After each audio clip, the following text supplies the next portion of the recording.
Dr. Anthony Fauci, thank you so much for coming back to join us. Thank you. It's good to be with you. So let me say that in the fall of 2019, I mean, literally weeks before the pandemic hit, when I asked you what kept you up at night. Obviously, the evolution of a pandemic-like respiratory infection, likely influenza. How close are we to having lived through your worst nightmare? I think we are living through much of that worst nightmare. I had said when asked in more detail, I remember multiple times responding, a respiratory illness that jumps species from an animal host, that has a high degree of efficiency in transmitting from person to person, and has the high degree of morbidity and mortality either on the general population or in certain groups of people. And in this case, we know we're at that landmark right now of 500,000 deaths, which is historic and horrible in its proportion. I mean, people are going to be talking about what we've been through over the last year in decades and decades to come in the similar manner that we would often reference the 1918 pandemic flu. We appear right now to be in a race between vaccinations and virus variants. And even as case rates are plummeting right now, health officials are getting increasingly alarmed that variants could lead to another surge even in the coming weeks. What's your best sense right now of whether we are winning that race? You know, we are in a race for sure. The thing that's encouraging is the sharp slope of the downward trajectory of not only the daily cases, but the weekly averages. As you said, I think appropriately, we know that we have a variant that is now taking hold in the United States that has already shown in the UK that it has an enhanced capability compared to the wild type virus of transmitting from person to person, and likely also is a bit more virulent. That virus, if you do modeling, tells us that it will be dominant in this country probably by the end of March. So a race, if you want to call it, between a dominant virus that is clearly sensitive to the vaccine that we're using, but has a very strong capability of spreading and transmitting from person to person. So we have two major tools in our arsenal. One is a vaccine, which as the weeks and the months go by, we get more and more available to put in people's arms. We have a significant discrepancy between supply and demand. If we had all the vaccine that we would need right now when we did mass vaccinations, I believe our chances of winning this war, metaphorically, between the virus and ourselves, we would have a distinct advantage. But we have two tools, one of which is immediately available to us, and that is everybody doing the kinds of public health measures that we've been talking about constantly. The universal wearing of masks, the avoiding close contact, the avoiding congregate settings, particularly indoors, the washing of hands. If we did that in a very assiduous way, that everyone pulls together, even without a vaccine, you could be a pretty good defense against the spread.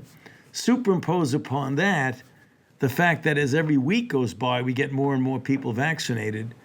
That is, as you said, it's a work in progress. I mean, a dynamic situation between what we're doing to halt the virus and the virus's capability of continuing to spread. It is conceivable that if we fall short, that we will have a surge, an additional surge.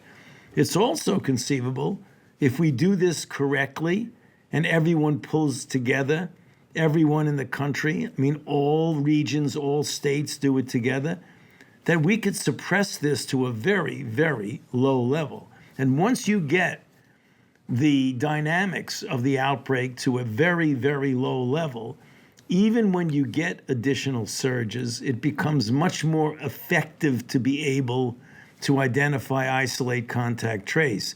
What's your best sense now? I know that, and you've acknowledged that there's been some confusion around this, around when healthy Americans are going to be able to get vaccinated. So you're asking, when do you get to a healthy young person who has no priority? Right. Well, I had originally said April. I think that's probably too early, because I believe, given the pace at which vaccines are coming in now, by the time we get the elderly and those with underlying conditions and the other people in society, it probably won't be until May or June before we can at least start to get the normal, non-prioritized person vaccinated. As the president said correctly, by July, we will have enough vaccines to vaccinate everybody in the country, and it would merely be a logistic challenge of getting vaccines efficiently into the arms of individuals. And that's when you'll start seeing the kinds of vaccine programs where you may open up a big auditorium or a stadium and have people lined up to come in, where it's just a question of getting a lot of vaccinators, people who are able to give the vaccine. There has been a lot of questions and a lack of clarity around, once you get your second jab and you wait a few days, what's it like for an American who's now gone through their 2 vaccine jabs? They've done everything they're supposed to do. They've been under lockdowns. They've had the mask on. They've been socially distancing. They've been not living life the way we'd like to for a year now. How does it change once they've gotten their second jab? You know, it'll change gradually, because you want to accumulate data to make sure. There are 2 elements here: you yourself and the danger to you if you're vaccinated, versus what is outside in the dynamics of the outbreak outside of your own individual situation. Because if you're vaccinated and you're like 5 to 10% of the country is vaccinated, 15%, and there's still an average of 68,000 infections a day, what you can do outside, what society will allow you to do. Just because you're vaccinated, restaurants are not going to open. Ball games are not going to be played necessarily. So what you're going to be able to do is really going to be reflective of what your own degree of safety, what you yourself can do. So what we're going to be trying to do very soon, I hope, is to come out with some specific statements about, if you are in this category, this is what you likely can do. But right now, the way things are right now, given the degree of infection and the dynamics of the virus in the community, that's the reason why we say you still have to wear a mask even though you're vaccinated, because you could get infected, not know it, and be completely without symptoms because the vaccine is preventing you from getting symptoms, but you could have virus in your nasopharynx and then inadvertently and innocently pass it on to someone else who's not vaccinated. That's the problem we're facing. Those rules for individuals who have been vaccinated are some basic guidelines for all of them that will be clear around behavior. A matter of days, weeks. Do you have a sense of when that's going to be public? I don't want to give a date on it, then someone will call back and say you gave the wrong date. I hope it's soon. I hope it's within a matter of several weeks to a month or more, so that when you start to get really a larger proportion of the population vaccinated, people are going to say more and more, hey, wait a minute, what can I do and what can't I do now that I'm vaccinated? It's a very reasonable question. A lot of people have been frustrated about school reopenings. Can you explain to frustrated parents who are watching gyms reopen and restaurants reopen why so many schools are still closed across the country? I mean, how much of this is teachers' unions? How much of this is politics? You know, it's a combination of so many things. I wouldn't say it's politics, but it is a concern. It's a complicated issue. So what I would say, and I've said this well before the guidelines that the CDC came out with were actually out, that the default position should be that we do whatever we can as best as we can to get the children back in school and staying in school to the extent we can possibly do this. That should be a very high priority. And what we would have to do in order to reach that priority would be to put the resources in to be able to have a situation where getting them back to school pays a great deal of attention to the safety and the welfare of the children, of the teachers, and of the other educational personnel in the school. That includes doing things like prioritizing teachers to get vaccinated. I'm not saying that it has to be, you don't go back to teaching unless you're vaccinated, but we should be making them in our prioritization a very high priority among essential personnel.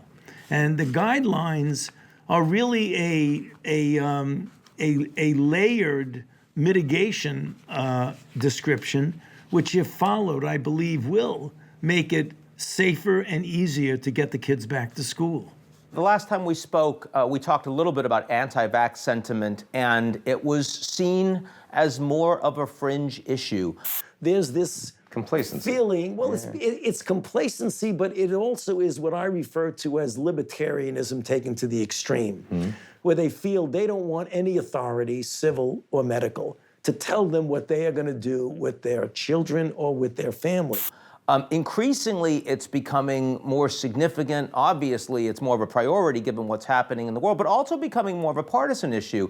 So many more Republicans saying that they are not prepared to get vaccinated. Now, given the success, even under President Trump, of Operation Warp Speed, why do you think that we have seen the politicization of vaccines and anti-vax sentiment? Well, the vaccine hesitancy is a multifactorial issue. It's not explained by one thing. I believe that there certainly is an element of politicization of public health measures. I believe that's less a case of getting vaccinated. Namely, people might not want to wear masks because that can be a political statement, as we know, unfortunately, what we've experienced over the past year. Some people are fundamentally anti-vax, anti-science. That's the first thing.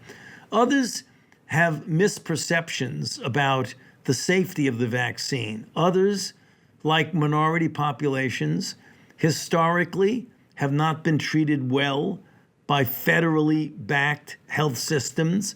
The infamous, many decades ago issue with Tuskegee. Tuskegee, yeah. Which, most of the young African-American individuals today weren't even born during that time, but it gets passed down generation to generation about not trusting the federal government. When people are hesitant for that reason, you should respect their hesitancy and explain that what we have in place now are ethical guidelines and ethical constraints that would never allow that to happen again.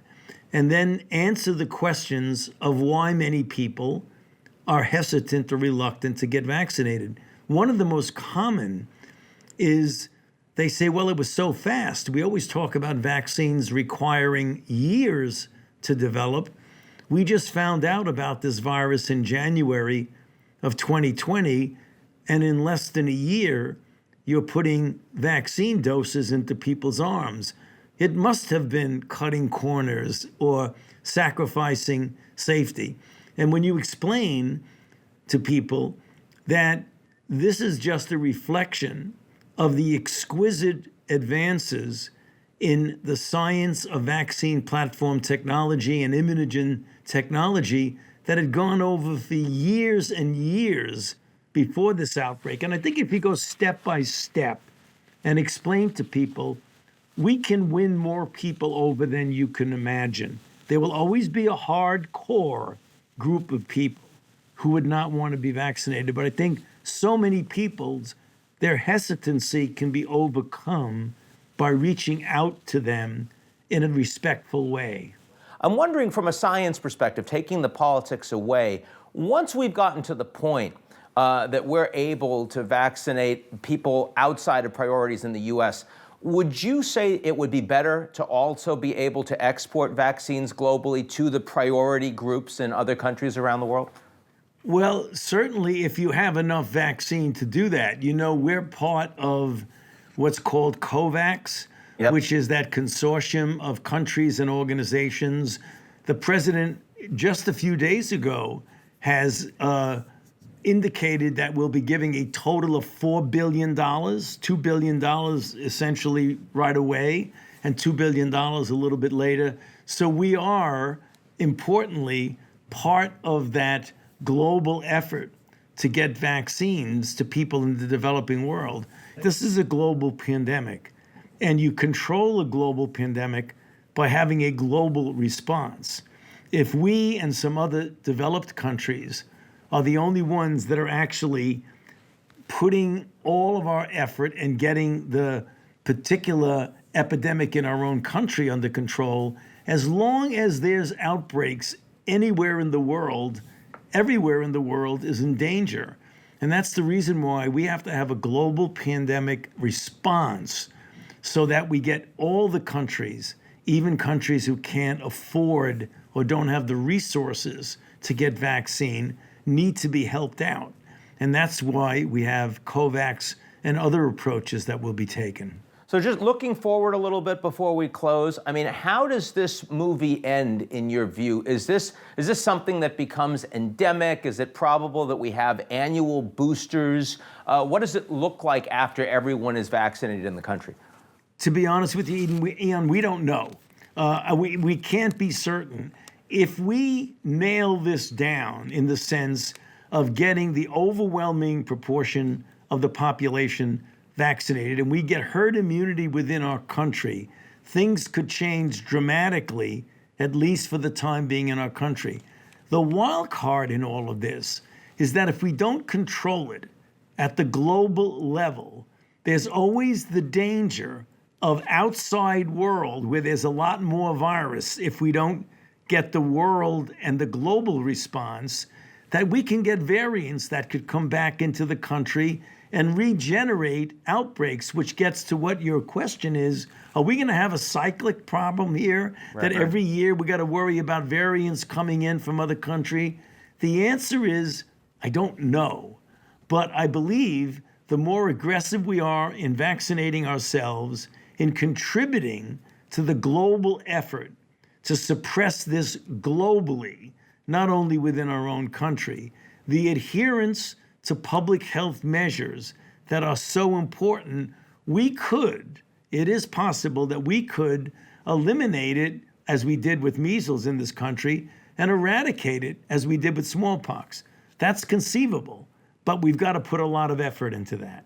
And I know this has been a horrible year to live through, but on the back of it, do you think we are better prepared for the next pandemic when it comes as a consequence? Well, we have seen the things that we have got to do. We've seen what doesn't work. We've seen the importance of cooperation and collaboration at the state and federal level, the importance of local public health systems, the importance of transparency. Importantly, the one thing that was and is a resounding success in this terrible years that we've been through is the biomedical research enterprise, which gave us in record time vaccines that are not only safe, but they're highly efficacious. Could you imagine what things would be like if we did not have a vaccine? There would not be a light at the end of the tunnel right now. And right now there is, if we go at it, get people vaccinated, and abide by public health measures. Dr. Anthony Fauci is one of the busiest men in America. I really appreciate you joining us today. Good to be with you. Thank you for having me.